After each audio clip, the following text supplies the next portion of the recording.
All right, guys, so we've done the hard work to clean the barbell up to our shoulder. We're in position number 3, or bullseye number 3. And now from this position, we're gonna do what might be my favorite move. It's this between the jerk and the snatch. But we're gonna go from our clean catch position to our overhead position in the jerk, all right? So let me show you a couple of good reps, hopefully they're good, of that jerk. So I'm nice and loaded and athletic on this front leg. Everything's coiled nice and tight on this front hip. Dip the knees, drive.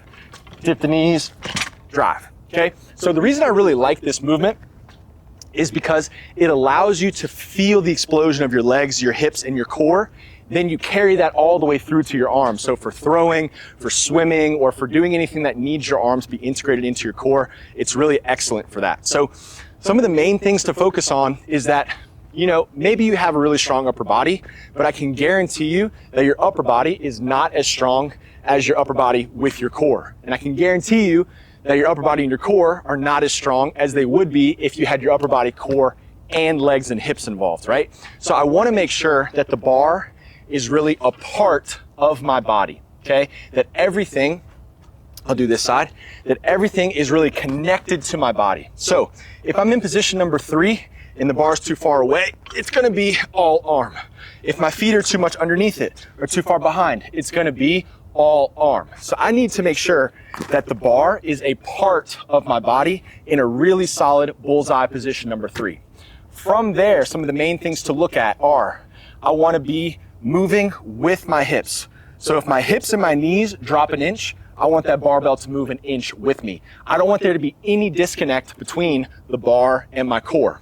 Number 2 is gonna be, and this is a fault that I see for probably 90% of people in the first couple months of using the Landmine, especially for the jerk, is that their off arm is totally dead. So I'll show you a dead off arm. Okay, it's moving, but it's not contributing to anything, right? So if my body is a seesaw and I want this side to go up, if I just push with this side, that's one thing. If I push with this side and my legs, that's another thing. But if I push, boom, and pull with this side, I get my whole body involved. So really try to make sure that whenever you're doing your jerks, that yes, you're concerned about your legs, and yes, you're concerned about the working arm, but that the off arm is contributing to the movement through your core and the engagement of all of your body so that you can actually move as much weight as fast as possible. Okay guys, some of the other main things you're thinking about with your jerk are just going to be what we talked about with our position number 4, our bullseye overhead.